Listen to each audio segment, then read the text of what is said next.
여러 해 전에 베스트셀러로 인기를 모았던 책 가운데 죽을 때 후회하는 25가지라는 책이 있습니다. 일본의 오스 슈이츠라고 하는 사람이 있었는데 이분은 암 전문의로 죽음 전에 있는 암 걸린 사람들, 그래서 이제 얼마 삶이 남지 않은 분들 1000명 이상을 마지막 임종을 대하면서 그분들이 남긴 이야기들을 종합해서 쓴 책입니다. 그러니까 죽음의 목전에 있던 사람들이 죽음을 맞이하면서 후회하는 거 정리를 해보니까 한 25가지였대요. 그래서 죽을 때 후회하는 25가지. 우리가 하고 싶지만 할 수 없는 그런 것도 있겠고요. 또 우리가 얼마든지 마음 먹으면 또 할 수 있는 그런 것도 있겠죠. 저도 그걸 보면서 그런 생각을 한번 해봤어요. 25가지 길지만 제가 한번 읽어볼게요. 여러분 거기에 해당이 되는지 또 어떻게 생각하는지 한번 같이 한번 느껴보시면 좋겠어요.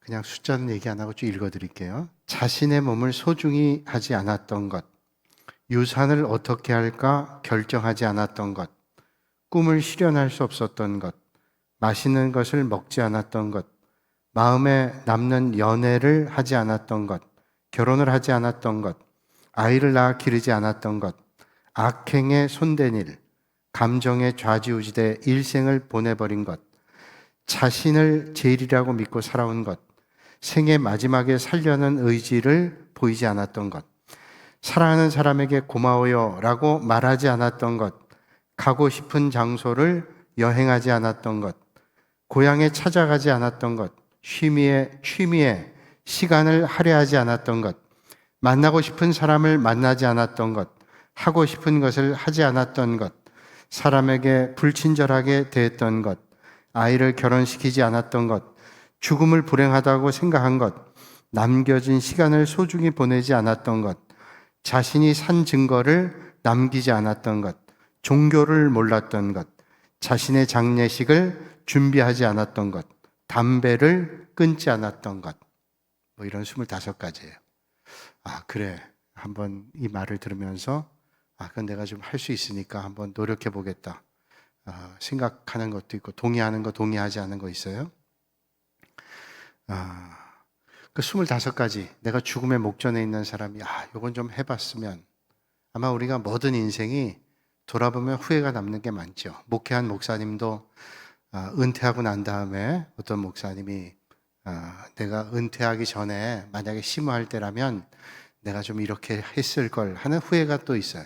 그래서 월간 목회라는 잡지에서 은퇴하신 목사님들이 지난 목회를 돌아보면서 내가 다시 목회한다면 이렇게 해야지 그런 생각들 해봐요. 그건 뭐 그 분야만이겠어요?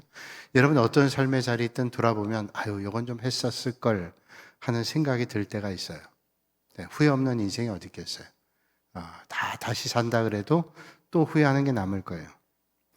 사람은 어느 누구나 죽음에 직면하게 마련입니다. 오래 산 사람이든 적게 산 사람이든 우리는 언젠간 다 죽음에 직면하게 되죠. 그래서 어떤 사람은 죽음은 다 맞이하는데 태연하게 죽음을 생각하거나 일부러 염두에 두지 않으려고 그래요. 그래서 아예 죽음을 생각하지 않는다. 죽는 거, 나 아직 죽음 멀었어. 또는 나는 생각하려고 하지 않아요. 자, 그러나 우리가 죽음을 염두에 두든 염두에 두지 않든 우리가 죽음을 준비해야 되는 것이 지혜로운 거죠. 그래서 죽음을 우리가 언젠간 맞이하게 되는데 그걸 잘 준비하는 게 사실은 지혜로운 거죠. 우리가 여행 갈 때도 준비합니다. 우리가 이번에 단기 선교 갈 때도 준비합니다. 우리가 성지순례 갈 때도 준비합니다. 우리가 수학여행 갈 때도 준비합니다. 며칠을 가든 몇 날을 가든 다 준비해요. 그래야 여행 가서 불편함이 없어요. 그런데 며칠 여행 가는 것도 우리가 준비하는데 하물며 영원을 사는 곳을 우리가 향해 가는데 그 영원한 생명을 위해서 준비하지 않은 것처럼 어리석은 인생이 어디 있겠어요. 그러니까 우리가 영생의 삶을 잘 준비하는 게 지혜로운 거죠. 의학계에서 호스피스라는 말 있죠. 호스피스. 호스피탈 오브 피스 그런 말이에요. 그 약자인데 호스피스. 그러니까 죽음을 맞이하게 될 때 평화로운 죽음을 맞이해야 돼요. 여러분 어떤 사람도 죽음이라고 하는 거 아무렇지 않아 그럴 수 없어요. 예수 믿는 사람도 우리가 하나님 나라에 가지만 사랑하는 사람들과 헤어진다고 하는 것이 아쉬움이 있죠. 야, 예수 믿는 사람들이 울지 마. 그것도 좀 이상한 거예요. 제가 옛날에 목사님 그러시더라고요. 아니 사랑하는 사람이 세상 떠났는데 눈물이 안 난다? 천국 갔으니 괜찮아. 그래 괜찮아. 막 그러고 그러면 두 가지래요. 하나 미쳤거나 아니면 애정이 없거나. 그 말 들으니까 맞아요. 그렇잖아요. 우리가 같이 기르던 개가 세상 떠나도 참 안타깝고 우리가 정들었던 사람과 잠깐 헤어져도 아쉬운데 평생 함께했던 가족과 헤어진다는 게 왜 아쉬움이 없겠어요?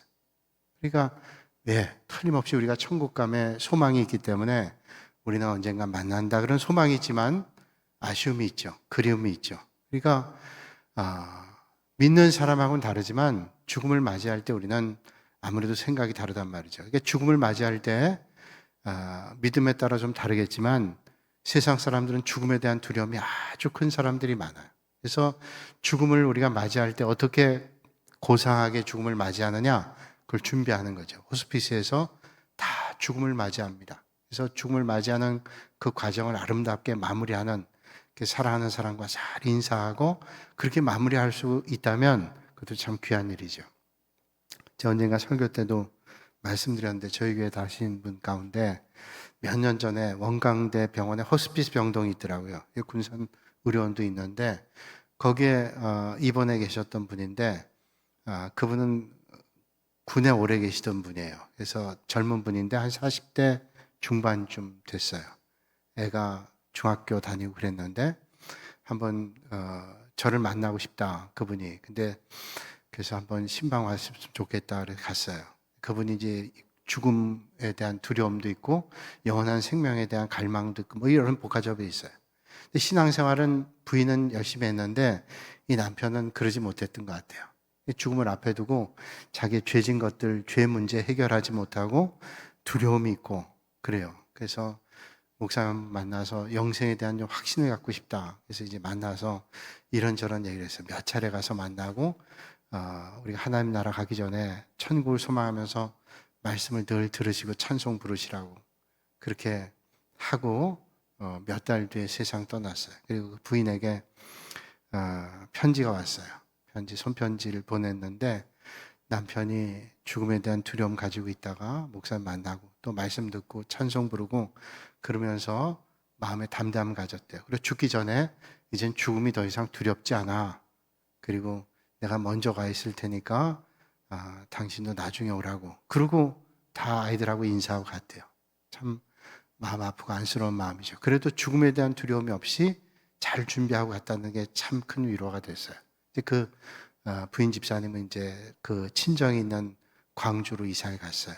그 이후에 소식은 알 수 없는데 마지막을 잘 준비한다는 게 중요해요. 마지막을 잘 준비한다. 우리는 언젠간 다 죽음을 맞이하잖아요. 예외 없이 다 죽음 맞이해요. 여러분 오늘 제가 여러분들에게 자신 있게 예언할 수 있는 것은 이겁니다. 우린 다 언젠간 죽는다라는 거예요. 난 절대로 죽지 않아. 그럴수록 더 추하죠. 우린 다 죽어요. 우리는 언젠가 하나님 앞에 가요. 그런데 난 그걸 외면하고 살거나 아직 멀다고 생각하거나 그럴 수 있어요. 나 죽음은 멀지 않다. 여러분 9.11 테러 사건이 미국에 있을 때 월가에 미국의 월가 있죠. 맨하탄에 월가가 있는데 증권가죠. 거기에 트리니티 처치라는 교회가 있는데 그 월가 가운데 트리니티 교회가 있어요. 성공의 교회인데 그 교회가 9.11 사건이 일어난 다음에 예배당이 자리가 없을 정도로 꽉 찼대요. 그 전에는 예배 나온 사람이 그렇게 많지 않았는데 예배당은 멋진데 나온 사람은 얼마 없었어요. 그런데 9.11 테러 사건이 있은 다음에 그 예배당에 자리가 없을 정도로 사람들이 많이 모였대요. 그 왜 그랬을까? 그 월드 트레이드 센터, 미국의 가장 최첨단의 건물, 엠파이어 스테이트 빌딩보다도 훨씬 높은 세계 최고로 높았던 빌딩이었잖아요. 그 무너지고 다시 엠파이어 스테이트가 1등이 됐는데 그게 하루아침에 무너진 거예요. 그럴 줄 상상도 못했어요. 비행기가 2번 봤더니 그게 와르르 무너졌잖아요. 야, 우리 인생이 이렇구나. 그런 생각하게 된 거예요. 틀림없는 것은 우리는 하나님 앞에 간다라는 겁니다. 그러니까 우리가 언제가 하나님 앞에 가는데 가는 건 틀림없는데 그걸 간다면 우리가 내세에 대한 영생에 대한 확신이 분명해야 되는 거죠. 이게 분명하지 않으면 두려운 겁니다. 두려워요. 우리가 그런 일들을 가까이서 보게 되면 죽음이 멀지 않구나 그런 생각 하잖아요. 언젠가 텔레비전 볼 때 사진 전문가가 나왔어요. 사진 전문가인데 이분은 여러 가지 사건, 사고 있었던 사진들을 전문으로 하는 그런 교수님인데 이분은 그 사진을 분석하면서 야, 이거 금방이구나. 지금 여기 멀쩡했던 사람이 사고를 당하면 금방 세상을 떠나는 거예요. 그런 사건들을 많이 보면서 그 사건 해결하는 그 수사관들에게 그 사진을 분석해주고 그런 분이에요.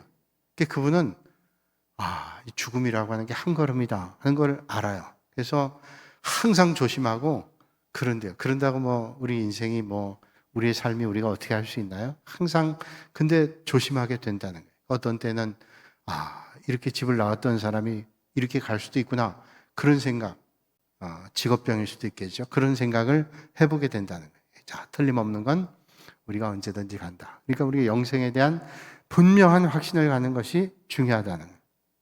그러면 우리는 어떤 삶을 살아야 될까요? 죽으니까 어차피 죽으니까 어떻게 하겠어? 그냥 내 마음대로 살지. 내가 죽으니까 어떤 마음으로 살아야 될까? 열심히 살자. 여러 가지 마음 될 거예요. 또 우리 믿음의 사람들이니까 늘 주님 앞에 선 마음의 자세로 살아야 되겠다. 여러 가지 마음 될 거예요. 이광웅이라고 하는 분이 쓴 시집 가운데 목숨을 걸고라는 시가 있습니다. 목숨을 걸고. 이 땅에서 진짜 술꾼이 되려거든 목숨을 걸고 술을 마셔야 한다. 요거는 동의 안 해요. 하여튼 이분이 그런 거예요. 목숨 걸고 술 마셔야 된다. 이 땅에서 참된 연애를 하려거든 목숨을 걸고 연애해야 한다. 이 땅에서 좋은 선생이 되려거든 목숨을 걸고 교단에 서야 한다. 여기도 부연하지 않았지만 여러분 삶의 자리에서 마지막 여러분들이 더 표현한다면 저 같으면 그렇죠. 내가 목회를 하려거든 목숨 걸고 목회해야 된다. 그죠? 여러분들이 사업을 한다 그러면 사업을 할 때 목숨 걸고 해야 된다. 그건 뭐예요? 비장한 마음으로 되면 되고 말면 말고. 아니 지금 목숨 걸고 하고도 힘든데 그저 되면 되고 말면 말고 그러면 되겠어요? 그러니까 술꾼 되려면 목숨 걸고 마시고 연애하려면 진짜 연애하려면 참된 연애하려면 목숨 걸고 해야 되고 좋은 선생 되려면 목숨 걸고 교단에 서야 된다. 그냥 내가 밥벌이 하려고 선생하는 거야. 내가 그냥 시간이 남아 연애하는 거야. 이래가지고는 안 된다. 마지막 연애 이렇습니다. 뭐든지 진짜가 되려거든 목숨을 걸고 진짜가 되려면 그냥 대충 하는 건 가짜라는 거예요. 진짜가 되려면 목숨 걸어야 된다. 그렇죠. 우리가 인생을 잘 살기 위해선 주어진 자리에 최선을 다해야 돼. 최선을. 그래서 내가 되면 되고 말면 말고 그럼 절대로 안 돼요. 간절한 마음 없이 어떻게 되겠어요? 제가 언젠가도 그런 말씀드린 기억이 있는데 윤여정 씨가 연기할 때 한 번은 기자가 물었다 그러죠. 언제 연기가 잘 되십니까? 연기가 잘 될 때가 언제입니까? 연기자니까. 근데 이분이 얘기하기를요. 배고플 때 잘 돼요. 배고플 때. 배고플 때요? 연기가 잘 돼요. 언제 잘 돼요? 했더니 배고플 때예요. 그 배고플 때 뭐예요? 내가 이거 안 하면 밥을 못 먹는다. 내가 안 하면 미국에 공부하고 있는 아이에게 생활비를 못 보내주고 학비를 못 보내준다. 그 간절함을 가지니까 그 간절함으로 최선을 다할 수 있었다는 거예요. 그러니까 오늘 우리에게 주어진 일을 뭘 할 때 그런 마음이 없으면 안 돼요. 그래서 제가 때때로 생각합니다. 그렇지, 목회하는 것도 되면 되고 말면 말고 절대로 안 돼. 내가 목숨 걸고 해야 된다. 그런 생각해요. 우리가 뭘 할 때도 장사를 해도 목숨 걸고 그러면 이제 내가 교회도 그만 다니고 목숨 걸고 나간다. 그게 아니라 신앙생활 하려면 어떻게 목숨 걸고 내가 예배에 성공해야 되겠다. 하나님께 내가 목숨 걸고 믿음의 길 걸어야 되겠다. 그런 마음을 해야 믿음 생활 잘하는 거죠. 그러다가 우리 최선 다하다가 이제 하나님 앞에 가잖아요. 믿음의 길 열심히 걷다가 하나님 나라에 가잖아요. 오늘 본문 말씀에서 바울은 우리에게 말씀하기를 장막집이 있고 영원한 집이 있다 그래요. 우린 다 알고 있어요. 장막집이 뭔지, 영원한 집이 뭔지를 우린 잘 알고 있습니다. 바울은 이렇게 말씀하죠. 오늘 1절에 만일 땅에 있는 우리의 장막집이 무너지면, 땅에 있는 장막집 무너지면 하나님께서 지으신 집, 곧 손으로 지은 것이 아니요 하늘에 있는 영원한 집이 우리에게 있는 줄 아느니라. 자, 이 땅에 있는 장막집 무너지면 하늘에 있는 하나님께서 지으신, 우리 손으로 지은 게 아니라 그런 영원한 집이 있다. 그러니까 질이 달라요. 이 땅에 있는 집, 그게 무너져요. 이 땅에 있는 집 무너지죠. 근데 하나님 나라에는 하나님 손으로 지으신 영원한 집이 있어요. 이건 안 무너지는 집이에요. 그러니까 우리 이 땅에 있는 장막집, 우리 육신의 집은 다 무너집니다. 우리의 육신의 몸은 다 무너져요. 어떤 사람도 안 무너지는 사람 없어요. 나는 체력 관리를 잘했기 때문에 그렇지 않아요. 체력 관리 잘했던 분도 세상 떠나요. 또 그렇지 못한 사람은 세상 떠나요. 언젠가 우리는 육신의 몸이 다 무너집니다. 다 무너집니다. 그리고 우린 가야 될 영원한 집이 있는데 그건 하나님께서 지으신 그런 집이에요. 그런 집이 우리에게 있다. 자, 땅에 있는 장막집은 무너진다고 말씀하죠. 장막집은 이 세상에 우리가 사는 동안 쓰고 있는 우리의 육체를 말합니다. 육체 무너져요. 건강했던 사람 같은데 무너집니다. 바울은 우리가 알고 있는 대로 천막 만드는 일 했잖아요. 장막을 만들어요. 그러니까 이분은 장막에 대한 걸 잘 알아요. 이게 어떤 게 좋은 천인지, 어떤 재료를 하면 오래 가는지, 어떻게 하면 이게 오랫동안 쓸 수 있는지 잘 알 수 있는 사람이 바울이에요. 그래서 바울은 자기가 생업으로 했던 것을 장막을 비유해서 이 땅에 있는 장막은 무너진다. 우리 육신은 무너진다. 그러나 하나님 나라에 있는 몸은 절대로 무너지지 않는다. 그렇게 말씀하죠. 제가 그런 말씀 드린 적이 있어요. 어떤 분이 텐트를 선물해 주셨는데 이거 집에다 피고 그래서 몇 번 그렇게 펴봤지만 오래 쓰진 않았거든요. 근데 그렇게 놔뒀다가 창고에 넣었다가 한 여러 해 지난 다음 꺼내니까 이게 다 찢어지더라고요. 이게 별로 쓰지도 않는데 다 찢어져요. 세상에 있는 건 다 그래요. 천막만 그런 거예요? 여러분, 세상에 있는 건 다 이게 무너져요. 오래 써도 이게 상하고요. 안 써도 상해요. 신발. 요 신발 내가 비싸게 줬는데 요거 내가 아껴야지. 그리고 신발장에 넣어놓고 1년에 한 번 신어요.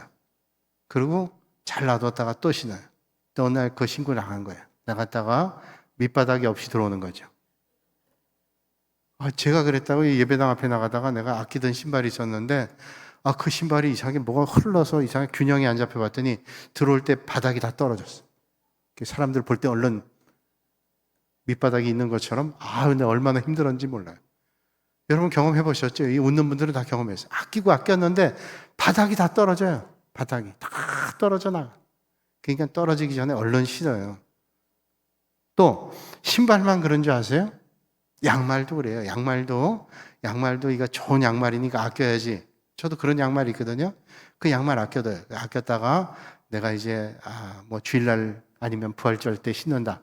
딱 신는 순간 고무줄이 다다다다다. 이거 몇 번 신지도 않았는데 양말만 그래요? 셔츠도 그래요. 다 이게 안 써도 무너져요. 세월이 가면 다 상하게 마련이에요. 우리 육신도 마찬가지. 세상의 것은 다 무너집니다. 예외가 없어요. 다 무너집니다. 그래서 에릭 프롬은 이런 말을 했습니다. 우리가 아는 모든 지식은 불확실하다. 그러나 확실한 것은 확실한 것 한 가지는 모든 사람은 죽는다는 것이다. 그 에릭 프롬 같은 철학자가 말하기를 세상에 있는 지식이 다 불확실하대요. 근데 분명한 거 하나는 세상에 있는 모든 사람은 죽는다. 이거는 동의해요. 맞아. 세상에 있는 지식은 불확실해요. 아무리 안다 그래도요, 전부 아는 사람 없어요. 그러니까 의사들이 진료할 때에도 뭐 머리가 아픈 가능성 뭐 여러 가지 있습니다. 옛날에 김동호 목사님이 두통이 심해가지고 제가 그 김동호 목사님이 서울 승동교회에서 담임 목회인데 제가 거기서 설교 목사로 이 동북교회 오기 전에 6개월 동안 설교 목사였었거든요. 근데 그때 김동호 목사님하고 같이 그 장로님 일을 보셨던 분이 계셨는데 그분이 얘기하시네요. 김동호 목사님 두통. 그 두통 심하다는 건 본인도 설교 때 여러 번 얘기하셨어요. 그래서 어떤 때는 너무 머리가 아파가지고 장로님하고 같이 신방 가다가 길가에 차를 세워놓고 약국에 들어가서 진통제를 사다가 드시고 그러고 가다가 또 너무 아파서 오늘 안 되겠습니다. 그런 적도 있다고 할 정도로 그러니까 두통이 심했어요. 김동호 목사님 설교 때 제가 들으니까 두통이 심해가지고 아는 의사분한테 가서 그랬대요. 이거 어떻게 해야 될지요? 이거 어떻게 치료가 됩니까? 그랬더니 의사분이 얘기하기를 두통이 오는 원인은 그때 의료 수준으로 2,000가지가 넘는데요. 두통 오는 게. 체해도 머리가 아프고 또 신경 써도 머리 아프고 뭐 아픈 이유가 2,000가지가 넘는데요. 그러면서 의사분 얘기하기를 그저 목사님 그래도 타이레놀 먹으면 낫는다니 그냥 그걸로 버티세요. 그게 다른 방법이 없습니다. 그 원인이 2,000가지가 넘는데 그걸 어떻게 다 해결하겠냐는 거예요. 그러잖아요. 그러니까 우리는 그렇게 연약한 존재라는 거예요. 우리가 아무리 안다 그래도 의사가 공부 많이 하고 아무리 그래도 다 알 수가 없어요. 그런데 분명한 것은 우린 죽는다. 이거는 많이 배운 사람이나 적게 배운 사람이나 믿음 있는 사람이나 믿음 없는 사람이나 다 알아요. 우린 죽는다. 그 에릭 프롬이 그 얘기한 거예요. 이 세상에 있는 지식 다 불확실하지만 우리가 죽는다는 지식은 그건 확실하다라고 얘기하는 거죠. 그러니까 우리가 분명한 거 하나 알았죠? 세상에 있는 지식은 불확실하지만 우리가 죽는다는 건 확실하니까 정말로 지혜로운 사람은 어떻게 해야 되냐? 장막집은 무너진다는 걸 알고 준비해야 된다. 준비를 뭐예요? 우린 죽으니까 영생에 대한 준비, 내세에 대한 준비, 영원한 나라에 대한 준비를 하는 사람이 제일 지혜로운 사람이에요. 그러니까 우리 예수 믿는 사람들은 지혜로운 사람이에요. 세상에 아무리 권세 있고 많이 배우고 많은 걸 알고 있는 사람이 있다 할지라도 그 영생에 대한 걸 깨달음을 갖고 있지 않는다면 그 어리석은 거죠. 자, 그런데 오늘 우리에게 장막집이 무너진다 할지라도 그 장막집 무너지지만 영원한 하나님 나라에 하나님께서 지으신 집이 있다는 거예요. 오늘 말씀하기를 만일 땅에 있는 우리의 장막집이 무너지면 어떻게 해요? 하늘에 있는 영원한 집이 우리에게 있는 줄 아느니라. 장막집 무너져도 하늘에 있는 영원한 집이 있다. 그걸 우리가 안다는 거예요. 하늘의 집, 영원한 집, 무너진 집 아닙니다. 사람이 만든 집도 아니에요. 완전하신 하나님께서 만드신 완전한 집이 있다는 거예요. 이 땅에 있는 장막집은요, 아무리 우리가 살아도 임시로 살고 있는 집입니다. 하늘의 집은 영원한 집이에요. 하늘에 있는 집은 영원한 집이기 때문에 잠깐 사는 집이 아니에요. 영원히 사는 집입니다. 그러면 잠깐 사는 집이 중요해요? 영원히 사는 집이 중요해요? 잠깐 사는 게 아니죠. 영원히 사는 게 중요해요. 오늘 우리가 잠시 여기 살아도 이제 지금 내가 살 아파트를 짓고 있어. 거기 이제 우리가 입주할 거야. 1년만 견딜만 해요. 1년 뒤에 나는 새로 지은 아파트로 갈 거야. 그런 분들이 계시잖아요. 그럼 지금 잠깐 내가 불편해도 참아요. 자, 그걸 영적인 차원에서 보면 우리가 이 땅에 장막집 살고 있는데 영원한 집을 우리가 얻기 위해서는 불편함 참죠. 좀 괴로워도 견딜 수 있어요. 만약에 우리의 장막집이 영원하다면 여기에 삶이 전부라면 여기에 집중해야 되겠죠. 근데 우리는 여기가 아니라 저기 영원한 하나님 나라가 있다는. 이 집은 연약한 인간이 지은 게 아니라 하나님께서 지으셨어요. 든든해요. 하나님이 지으신 건 틀림없어요. 그래서 요한복음 14장에 주님 말씀하죠. 1절로 3절에 이렇게 말씀합니다. 같이 한번 읽어볼까요? 앞에 스크린 보고 시작.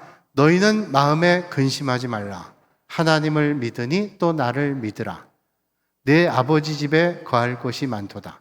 그렇지 않으면 너희에게 일렀으리라.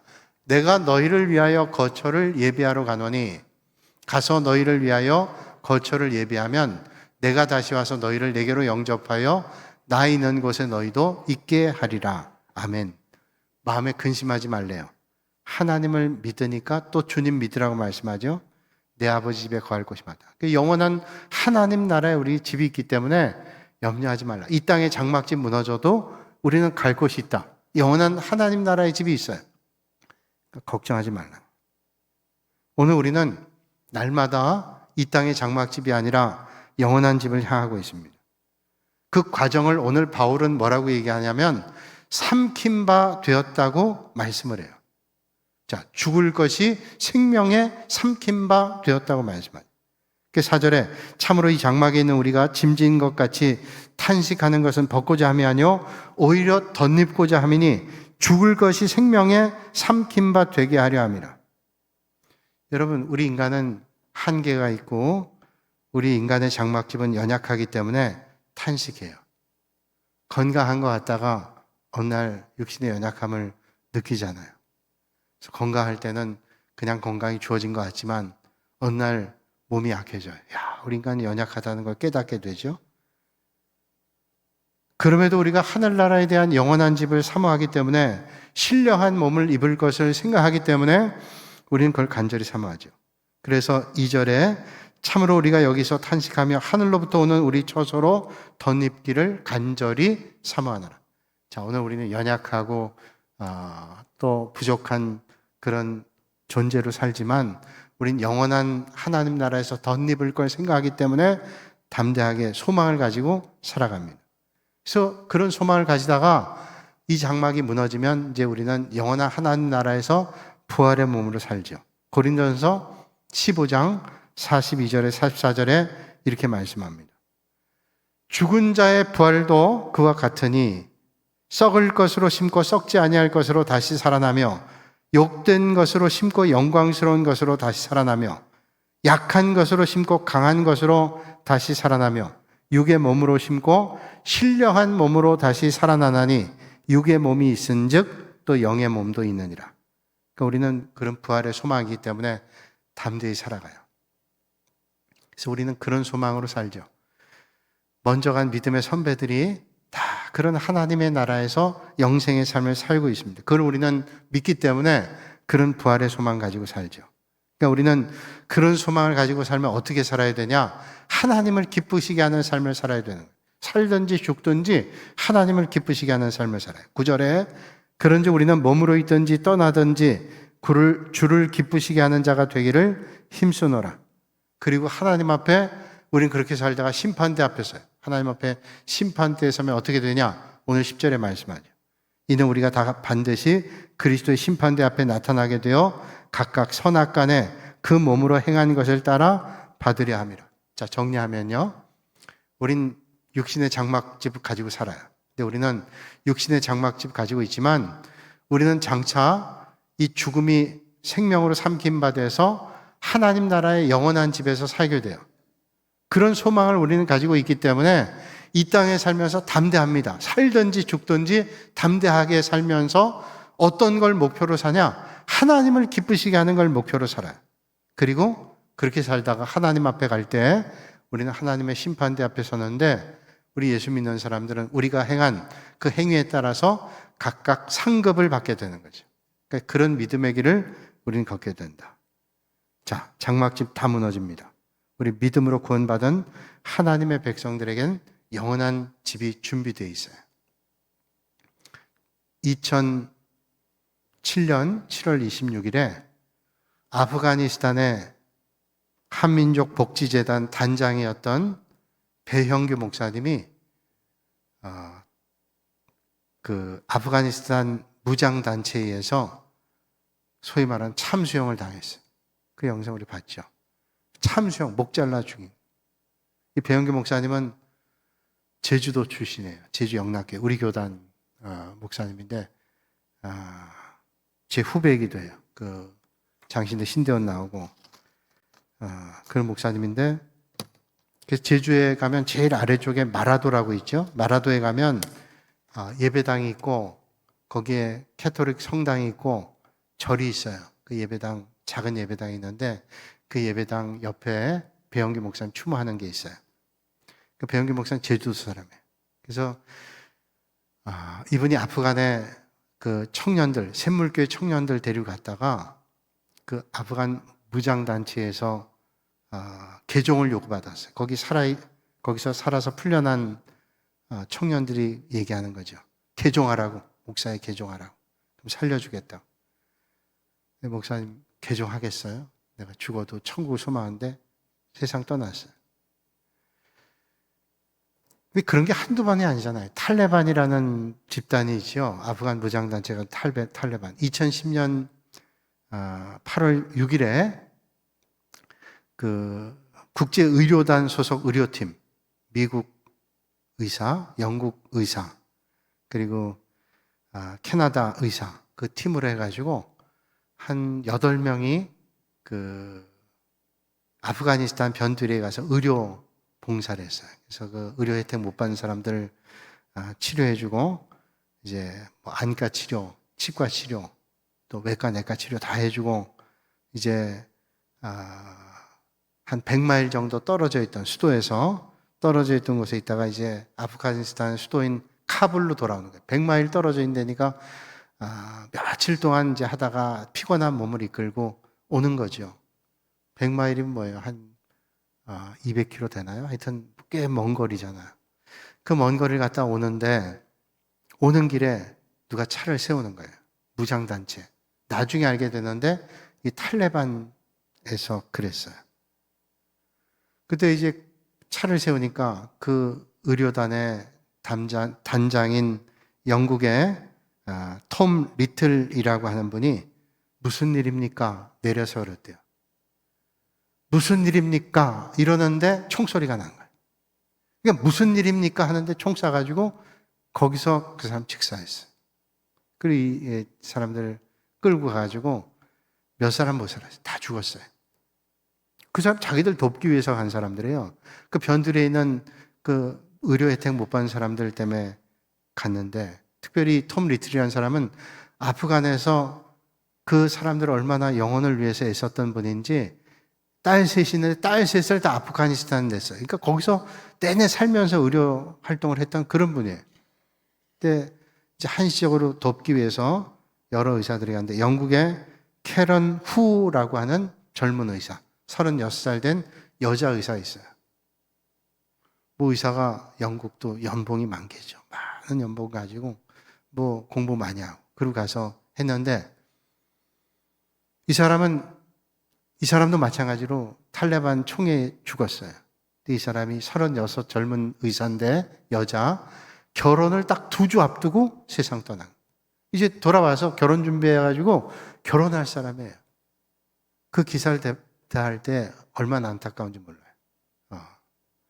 참 유능한 사람이고 이렇게 좋은 사람이 이렇게 죽음 맞이했다. 그런 생각했는데, 그와 약혼을 했던, 이제 결혼을 앞두고 있던 약혼자 마크 스미스라고 하는 분이 많은 사람들이 위로하고 격려하고 힘을 내라고 하고, 그러니까 이분이 언론에 나와서 이런 말을 했어요. 여러분, 많은 분들이 이런저런 말로 위로하는데, 그녀는 일찍 세상을 떠난 게 아닙니다. 일찍 세상 떠난 게 아니라 다른 사람보다 조금 일찍 자기 집에 도착한 겁니다. 일찍 세상 떠난 게 아니라 다른 사람보다 조금 더 일찍 자기 집에 돌아갔대. 참 그 말이 얼마나 마음에 격려가 되고 힘이 되는지. 우리 세상 떠났다 그러잖아요. 근데 바꿔 얘기하면 우리가 가야 될 집에 일찍 갔어요. 이 사람들이 카불에서 100마일 이상 떨어진 변두리에서 의료 선교하고 의료 활동하고 얼마나 피곤했겠어요. 이제 집으로 가는 거예요. 집으로 가는 길에 그렇게 총에 맞고 다 세상 떠났어요. 그런데 그게 세상 떠난 게 아니라, 이 약혼자의 말에 의하면 세상 떠난 게 아니라 조금 일찍 집에 갔을 거라. 이제 천국에서 먼저 집에서, 고향 집에서 평안히 쉼을 얻을 거라. 제가 그런 말씀을 언제 드렸죠? 여행을 갈 때는 설렘이 있어요. 근데 여행 갔다 돌아오면 또 집에서 반겨주는 있어요. 가족이 반겨줄 수 있고, 또 강아지가 반겨줄 수도 있고, 또 익숙한 곳에 가서 편안히 힘을 쉴 수도 있어요. 그러니까 우리는 이 땅을 떠날 때 우리는 또 다른 가야 될 고향에 간다는 거예요. 힘들고 어렵지만 그런 소망을 갖고 사는 거죠. 언제나 우리는 이런 소망 가지라고 바울을 통해서 주님 말씀합니다. 하나님 나라를 간절히 삼아요. 하나님 뜻에 합당하게 삶을 살다가 하나님 심판대 앞에서 상급받는 저와 여러분들이 다 되시기를 주님의 이름으로 축원합니다. 거룩하신 아버지 하나님, 오늘도 이 밤에 저희를 불러주시고 이 땅에 우리는 장막집에 살지만 이제 멀지 않은 날 하나님 앞에 갈 때 영원한 집, 사람의 손으로 지은 것 아니라 하나님께서 지으신 집이 있다는 소망을 가지고 살든지 죽든지 오늘도 담대하게 믿음의 길 걷도록 인도하여 주시며 우리가 언젠가 주님 앞에 설 때 모두가 칭찬받는 그런 믿음의 자리 있고 그런 소망 가지고 믿음의 길 경주하는 우리 사랑하는 모든 성도들 되게 하여 주옵소서. 예수님의 이름으로 기도하옵나이다. 아멘.